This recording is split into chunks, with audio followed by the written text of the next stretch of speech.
자, 민주당 쇄신 얘기가 좀 나오고 있는데요. 비명계에서는 계속해서 혁신위가 이재명 대표 체제 평가를 해야 된다. 이런 입장입니다. 이런 가운데 귀국한 이낙연 전 대표, 비명계의 구심점을 역할을 하는 게 아니냐 이런 얘기가 나오고 있습니다. 못다한 책임을 다하겠다는 귀국 메시지를 낸 이 전 대표, DJ 묘역도 찾았습니다.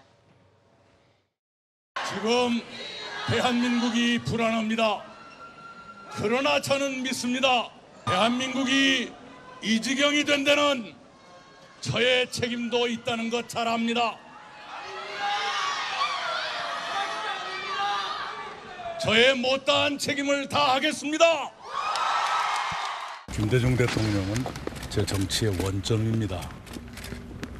그래서 1년 전에 출국할 때도 여기 와서 출국 인사를 드렸던 것처럼 오늘도 귀국 인사를 드리게 됐습니다. 향후 혹시 행보 같은 것도 계획하고 있어요? 예, 우선은 인사드릴 곳은 인사드리는 거고요. 현재까지는 거기까지 정하고 있습니다. 예. 지금 당내 어수선한 상황에서 역할론 대두되고 있는데 혹시 관련해서 입장이 있으실까요? 네, 박성규 의원님, 미국에서 돌아오고 나서 조금 발언이 세지고 좀 강해진 것 같습니다. 돌이켜보면은요, 1,000명, 1,500명이 나왔다던 인천공항을 저는 그때 생중계로 다 봤는데 정말 이상한 생각이 하나 들었어요. 이재명 대표의 명자 하나가 나오지 않습니다.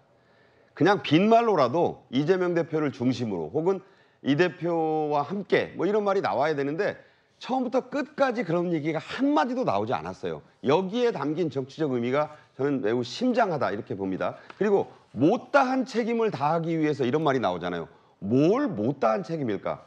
경선에서 아깝게 자기가 졌다는 거를 지금도 생각하고 있다. 그때 내가 만약에 경선이 공정했더라면, 물론 여러 가지 평가가 있을 수 있습니다만 분모 분자를 그때 송영길 대표 체제에서 고치는 바람에 그렇게 됐다는 생각도 할 수 있고, 마지막 역전의 기회를 내가 잡아서 내가 대통령 선거에 나갔더라면 이란 말이 저는 녹아있는, 그래서 그 못다한 책임을 하겠다는 거지 당을 화합시키겠다, 이재명 대표를 도와서 위기를 어떻게 해결하겠다, 그런 얘기를 안 하잖아요. 네. 김대중 전 대통령의 마크맨을 하다가 정치에 입문해서 오늘의 이 자리에 이르렀다. 김대중 전 대통령, DJ가 내 정치의 원점이다. 그러면서도 만나겠다는 얘기 한마디도 하지 않습니다. 여기에 담긴 의미를 잘 곱씹어봐야 된다. 저는 생각하고 앞으로 네. 이런 행보를 계속 이어가고 강연 정치하고 이런다는 것 자체가 이재명 대표 체제에 대한 우회적인 압박이다. 저는 이렇게 해석할 수 있다고 봅니다.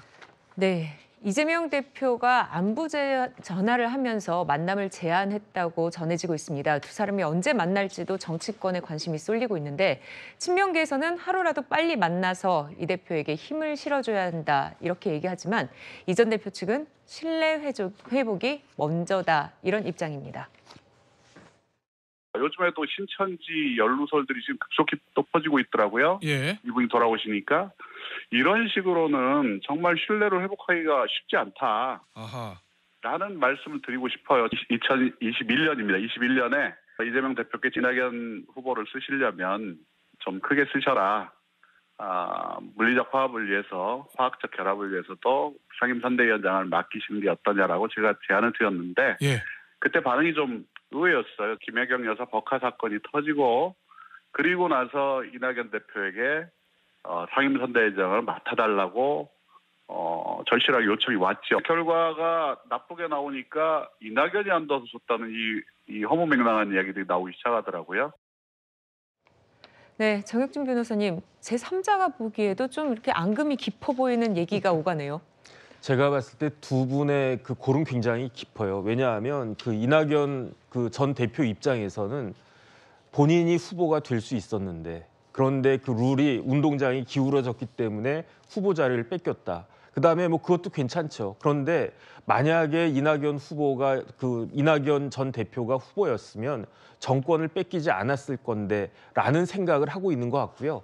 반면에 이재명 대표 입장에서는 이낙연 전 대표가 대장동 사건 같은 것들을 터뜨리지만 않았으면 그걸 먼저 이렇게 오픈하지만 않았으면 0.7% 차이는 충분히 극복할 수 있었는데 이런 생각을 하고 있을 것이기 때문에 그다음 더 중요한 건 뭐냐면 이재명 대표는 스스로 본인의 사법 리스크를 충분히 뛰어넘을 수 있다라고 생각하는 거 아니겠습니까? 네. 하지만 제가 보기에 이낙연 대표는 지금 그 수많은 사법적인 리스크 중에서 하나만 걸려도 이재명 대표는 큰일 나는 거거든요. 그런데 객관적으로 어떻게 상식적으로 어떻게 그 많은 사법 리스크를 이재명 대표가 다 극복할 수 있겠는가? 그렇다라고 하면 결국은 지금 민주당의 그러한 문제를 해결할 사람은 본인밖에 없다. 이렇게 생각하지 않을까 싶기 때문에 이런 근본적인 차이가 있기 때문에 두 분 사이에 신뢰가 회복되는 것은 정말로 낙타가 바늘구멍 뚫는 것만큼 쉽지 않을 것 같다는 생각이 듭니다.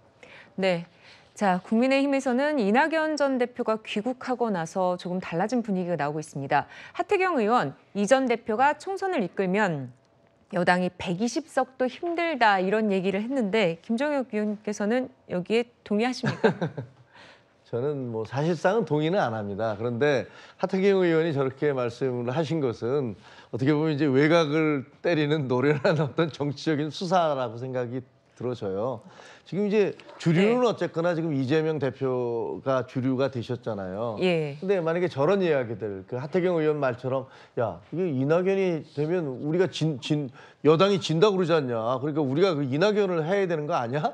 라는 식으로 저런 발언을 통해서 아마 내분이 더 커질 수도 있잖아요. 그러니까 그런 말씀을 하신 것 같은데 정치라는 게 생물인데 지금 당장 누가 알겠습니까? 당장 내년 4월이니까 진행되는 과정에 따라서 달라지겠지만 분명한 건 아까 장 변호사님도 얘기하셨지만 그렇게 이낙연과 이재명 대표 간의 감정의 골이 쉽게 메워질 것 같지도 않고 금방 만날 것 같지도 않고 아무튼 굉장히 뜨겁고 험한 여름을 아마 민주당은 거쳐야 될 것이다 이런 생각이 드네요. 최진봉 교수님, 민주당 내부 분위기는 좀 어떻습니까?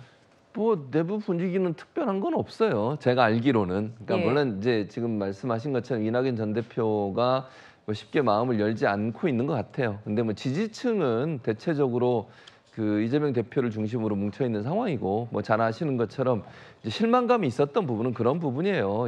이낙연 전 대표께서 경선에서 지고 나서 비서실장으로 일했던 분이 윤석열 대선 후보를 당시에 지지하고 나갔잖아요. 그뿐만 아니라 이낙연 전 대표를 지지했던 그룹들도 공개적으로 윤석열 당시 후보를 지지하는 그런 행동을 했어요.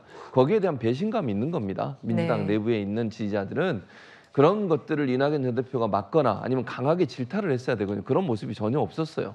그게 이제 사실은 아주 깊이 마음에 상처로 남아 있거든요. 이제 그런 부분에 대해서 사과나 아니면 입장 표명이 있어야 한다고 주장을 하고 있기 때문에 지금 뭐 여러 가지로 사실은 좀 화학적 결합이 이루어지기 어려운 부분이 있습니다. 그러나 저는 이제 희망적으로 보는 이유 중에 하나는 뭐냐면 이번 총선에서 민주당이 만약에 승리를 하지 못하면 윤석열 정부의 이런 지금과 같은 이런 아주 독단적인 그런 정치 운영이 계속될 수밖에 없거든요. 거기에 공통 전선이 있기 때문에 저는 어느 정도 그런 정치적인 여러 가지 이유 때문에라도 두 분이 만날 수 있을 가능성이 높다 이렇게 봅니다. 네, 민주당 내부 상황까지 짚어봤습니다.